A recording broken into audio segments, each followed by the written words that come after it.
Did Jesus ever go into hell and preach the gospel to people who died in Noah's flood?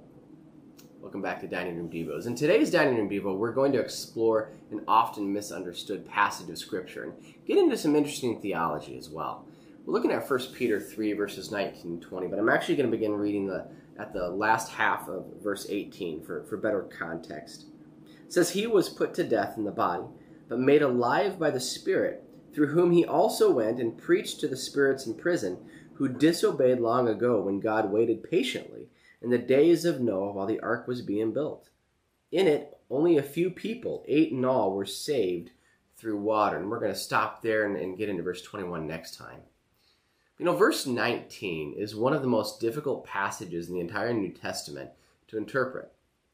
And the reason for that is that each of the 9 Greek words used in verse 19 have several possible meanings.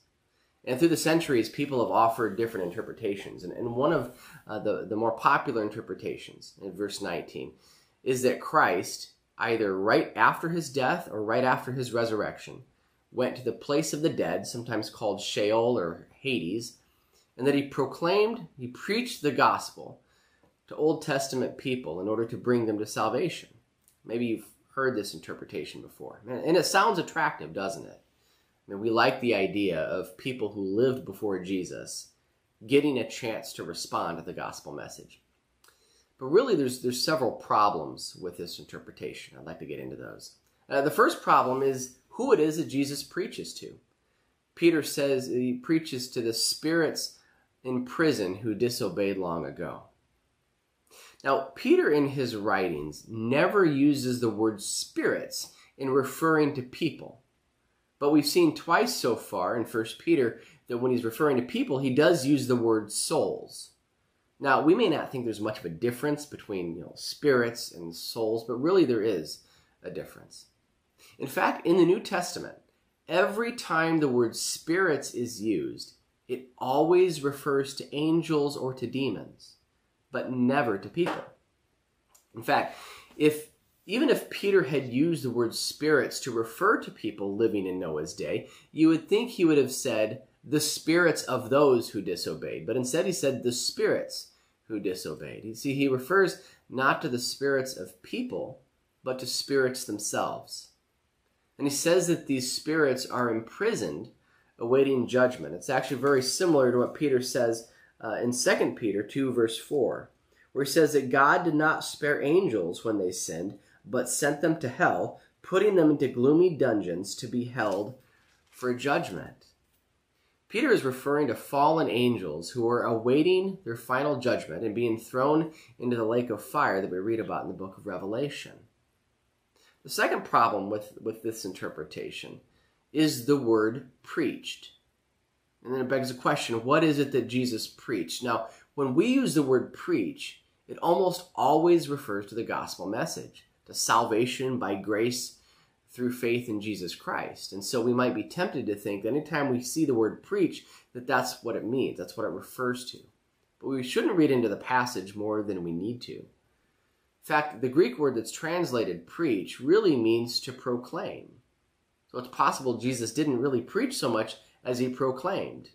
And so what is it he proclaimed? And here's the best explanation for this passage.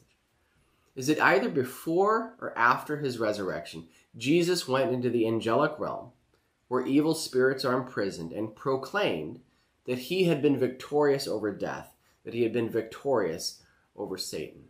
And specifically, Peter tells us that he spoke to those especially wicked demons that had led the earth astray before Noah's flood, as Noah was building the ark and man's wickedness increased and the people were really just building up God's judgment against them.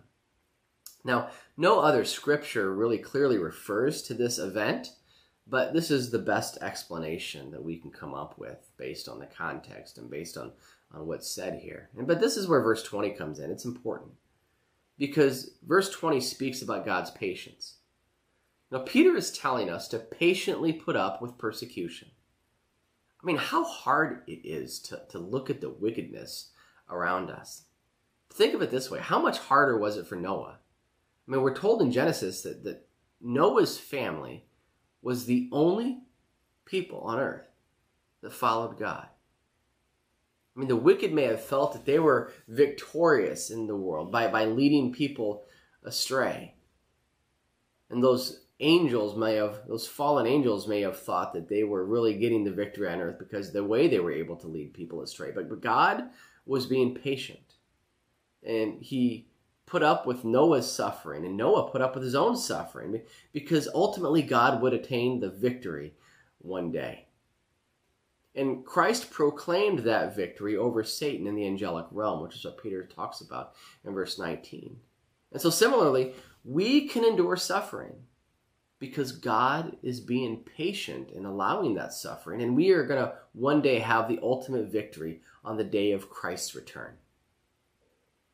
God, in his patience, has put up with 2,000 years of Christian persecution. But the victory that Jesus claimed over the wicked spirits will one day be final and complete. And those who reject Christ will face judgment as surely as the wicked were wiped out in Noah's flood, and the evil spirits will be thrown into the lake of fire. Difficult passage of Scripture to interpret, but it's football season, and I'll use maybe a football analogy to explain really what this passage is saying. Jesus defeated death, and then he went into Satan's locker room and spiked the football in his face. Next time on Dining Room Devos, we'll explore this more, and we'll finish chapter 3. Feel free to like this video, leave a comment, subscribe if you haven't already. Go to newparisfirst.com. And on a Sunday morning, if you don't have a place to worship, we would love to see you at 10 o'clock at First Brethren Church of New Paris. May God bless your day. Take care.